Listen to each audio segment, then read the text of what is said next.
Lucas, médecin généraliste, qui travaille depuis peu dans la filière pédiatrique des urgences de Cayenne.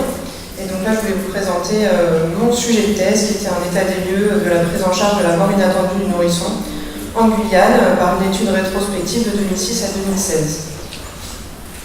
Donc quelques définitions pour commencer.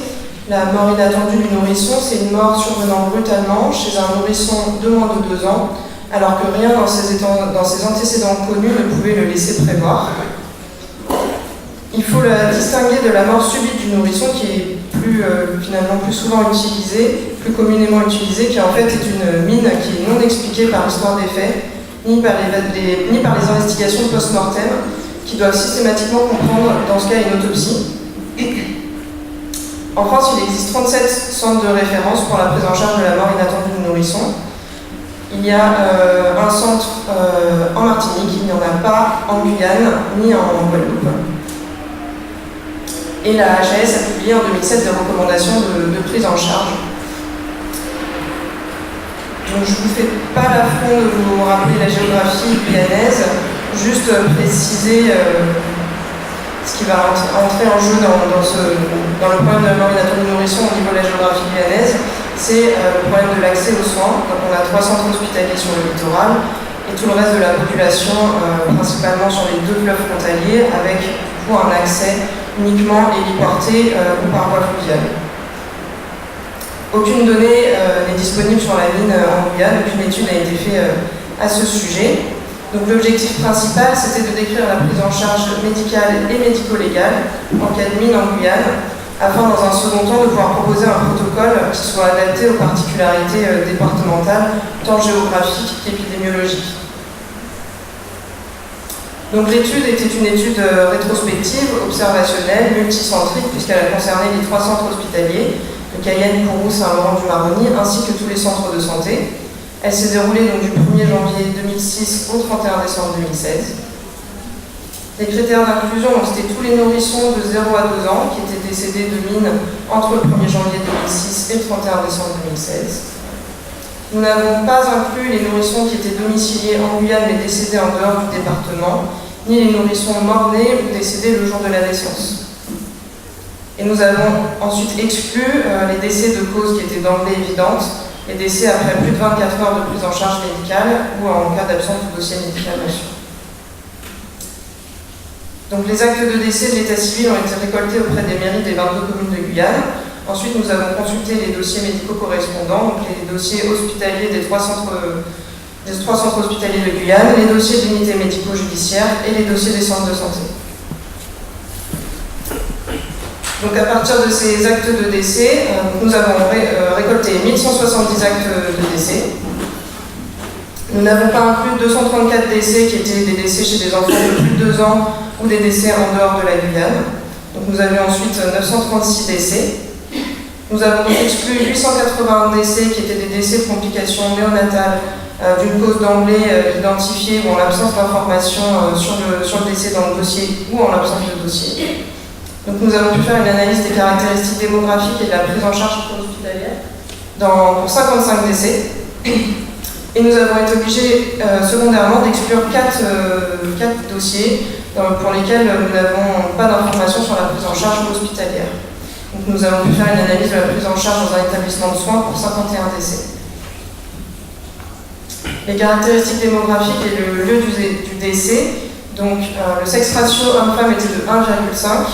L'âge médian au décès de 125 jours, soit 4,2 mois. La commune de décès était l'île de Cayenne pour 26 cas, soit quasiment la moitié des décès.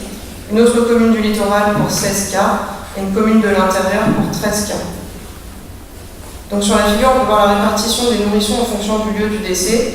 Donc on peut voir que 3 quarts des décès étaient à domicile et un peu plus de 15% au centre hospitalier de Cayenne. Concernant les prises en charge initiales et les manœuvres de réanimation, 25 nourrissons ont été pris en charge par le SMUR, soit un tout petit peu moins de la moitié des cas. Aucun nourrisson n'a été transporté décédé par voie héliportée jusqu'à un centre hospitalier. Des manœuvres de réanimation ont été réalisées dans 33 cas, soit 60% des cas. Sur la figure, on peut voir la comparaison de la prise en charge en fonction de la commune de décès. Donc on peut voir qu'aucun, comme je l'ai dit, aucun nourrisson des centres de santé n'a été pris en charge par le SMUR. Avec les manœuvres de réanimation étaient largement plus pratiquées pour les nourrissons pris en charge sur l'île de Cayenne. Concernant la prise en charge médico-légale et les autopsies, un obstacle médico-légal à l'inhumation a été posé dans 19 cas. Dans 5 cas, l'obstacle était posé à domicile par le médecin du SMUR, ce qui fait un peu plus d'un quart des cas. 4 obstacles ont été levés avant la réalisation d'une autopsie. Donc, au total, c'est 14 autopsies médico-légales qui ont été réalisées, soit un quart des cas. Et en l'absence d'obstacles posés, 4 autopsies médicales ont été proposées. Donc là, je vous remets les bilans biologiques qui avaient été réalisés. Donc j'avais repris tous les bilans biologiques qui étaient recommandés par la HAS en cas de mine. Donc on peut voir déjà que tous les nourrissons décédés dans les centres de santé, aucun bilan n'avait été réalisé sur place. C'était au niveau du centre hospitalier de Cayenne qu'il y avait le plus de bilans qui étaient réalisés. Et donc les bilans qui étaient le plus souvent réalisés, c'était une numération formule sanguine, une CRP et une ponction lombaire. Au niveau des toxiques, dans 9 cas, des toxiques sanguines ont été recherchés, systématiquement à Cayenne. Et au niveau de l'imagerie, donc un scanner corps entier a été réalisé dans 18 cas, soit 35% des cas. Ensuite, dans la philo, je vous montre un petit peu la répartition, encore une fois, en fonction du lieu du décès. Donc on peut voir que, encore une fois, que l'imagerie était majoritairement faite quand les enfants étaient décédés sur l'île de Cayenne. Donc au total, les recommandations de la HAS de 2007 sont peu appliquées en Guyane. On avait 5 cas, soit moins de 10% des cas, qui avaient une prise en charge qui s'approchait des recommandations. Il y a une hétérogénéité de prise en charge en fonction de la commune de décès et donc de la structure médicale responsable de cette prise en charge. Une seule fiche d'intervention spécifique à la mine avait été retrouvée. C'est des fiches qui sont censées être remplies par qui sont à disposition des SMURistes et donc qui permettent de retracer un petit peu les événements à la maison, les situations dans lesquelles l'enfant est retrouvé. Donc une seule fiche avait été retrouvée, donc on peut s'interroger déjà sur est-ce que cette fiche est réellement disponible auprès des médecins SMURistes et est-ce que les médecins SMURistes sont au courant de l'existence de cette fiche. Concernant le bilan biologique, la plupart du temps il était inapproprié puisqu'il y avait souvent un ionogramme sanguin, une glycémie, un bilan hépatique ou rénal, enfin un bilan plutôt standard qui était réalisé, mais sans intérêt dans les recherches pour les mines. Donc on peut s'interroger également sur le manque de connaissances des médecins qui les prennent en charge sur les indications du bilan à réaliser et l'intérêt du bilan. Aucune autopsie également médicale n'avait été réalisée, donc je vous ai dit qu'il y avait 4 autopsies qui avaient été proposées, mais elles ont systématiquement été refusées par la famille. Donc là on peut s'interroger sur la perception de l'autopsie vue par la famille, sur les rites funéraires et les coutumes des populations locales qui peuvent du coup entraîner un refus d'autopsie. Concernant les centres de santé, donc il n'y a pas de plateau technique bien sûr qui permettent de réaliser d'imagerie, ce qui explique l'absence d'imagerie pour les enfants venant des centres de santé. Les seuls enfants qui avaient eu des imageries provenant des centres de santé étaient les enfants pour lesquels un obstacle médico-légal avait été posé et donc les corps ramenés systématiquement à Cayenne. L'acheminement des bilans biologiques doit se faire systématiquement jusqu'à l'hôpital de Cayenne ou de Saint-Laurent-du-Maroni.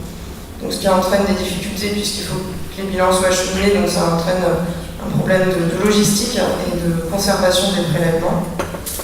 Voilà ce que je vous dis après.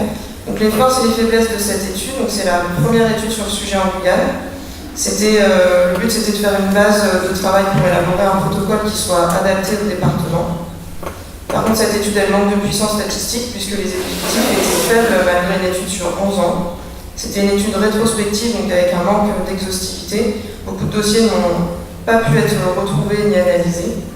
Le nombre de décès était plus important sur l'île de Cayenne, probablement parce que la majeure partie de la population guyanaise est quand même localisée sur l'île de Cayenne. Et il est probable qu'un certain nombre de décès ne soient pas déclarés à l'état civil, encore une fois, probablement en partie dû aux coutumes et aux rites funéraires, surtout sur les communes des centres de santé. Donc, en comparaison à d'autres études, il y avait une thèse qui avait été faite sur la mortalité des enfants en Guyane de 2007 à 2010, qui retrouvait 13 cas de mine, dont seulement 2 avaient eu des examens complémentaires. 2 études ont été réalisées en Nouvelle-Calédonie et à Mayotte, respectivement en 2012 et en 2016, qui montraient également une grosse hétérogénéité de prise en charge et des difficultés également d'application des recommandations. Et un état des lieux a été effectué par les centres de référence en métropole en 2013, qui montrait que les hémocultures, une ponction lombaire et une autopsie étaient systématiquement proposées par tous les centres, mais cette étude montrait également une hétérogénéité de prise en charge et des difficultés d'application des recommandations de l'HAS. Donc le but de ce travail, c'était de pouvoir ensuite se lancer sur l'élaboration d'un protocole. Donc là, je vous remets les petites idées qu'on a qui sont en cours de travail et d'élaboration. Donc on avait essayé, on s'était dit qu'il fallait, pour commencer, séparer les prises en charge sur le littoral et sur les centres de santé, puisque les prises en charge ne vont pas pouvoir être les mêmes. Donc pour le littoral, on aimerait, dans l'idéal, sur le long terme, in fine, pouvoir centraliser la prise en charge à l'hôpital de Cayenne, pour qu'il y ait une prise en charge qui soit uniformisée. Donc il faudrait que les nourrissons soient systématiquement ramenés au centre hospitalier par l'équipe du SMUR, que les certificats de décès ne soient plus du tout établis à domicile, mais établis systématiquement à l'hôpital une fois que le nourrisson est ramené. Éviter de poser des obstacles dans la mesure du possible à domicile pour éviter une prise en charge qui se fasse uniquement par l'UMJ. Poser un obstacle médico-légal au cas par cas en fonction de la prise en charge hospitalière et des premiers résultats qui reviendraient des examens complémentaires. Et dans tous les cas, qu'il y ait une prise en charge qui soit conjointe entre pédiatre et médecin légiste, si les médecins légistes doivent être amenés dans la boucle, pour que la famille puisse être encadrée avec les pédiatres, avec les psychologues, etc. Voilà, il faudrait également intégrer les particularités épidémiologiques locales, puisque dans l'HAS, les recommandations de l'HAS préconisent un bilan. Je pense que voilà, on a certaines pathologies tropicales dont il faudrait inclure dans le bilan, type les arboviroses, le palud, ce genre de choses. Et systématiquement proposer une autopsie médicale qui serait réalisée par un des chirurgiens pédiatriques de l'hôpital de Cayenne. Concernant les centres de santé, ça va être un petit peu plus litigieux, c'est en cours de discussion, ce sera je pense à réaliser une fois que le protocole sera déjà mis en place sur le littoral. L'idée principale quand j'ai présenté ma thèse, c'était de dire qu'aucun nourrisson n'avait été ramené dans un centre hospitalier, hormis lorsqu'un obstacle médico-légal était posé. Donc on s'était posé la question d'éventuellement prendre le parti de poser un obstacle de manière systématique pour qu'il y ait au moins des examens qui soient faits et pour au moins au minimum écarter une maltraitance. Mais bien sûr, ce serait très difficile à mettre en œuvre, puisqu'il risque d'y avoir de grosses relations conflictuelles avec les familles des défunts si on pose systématiquement des obstacles et qu'on demande à ramener les corps sur Cayenne systématiquement. Voilà, donc il serait éventuellement aussi intéressant de pouvoir discuter des possibilités de réalisation d'examens complémentaires dans la mesure des moyens techniques mis à disposition au niveau des centres de santé.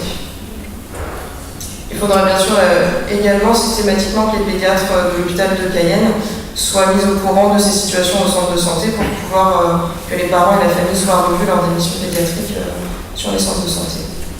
Donc en conclusion, les recommandations de prise en charge de la l'HAS en cas de mine ne sont pas appliquées en Guyane.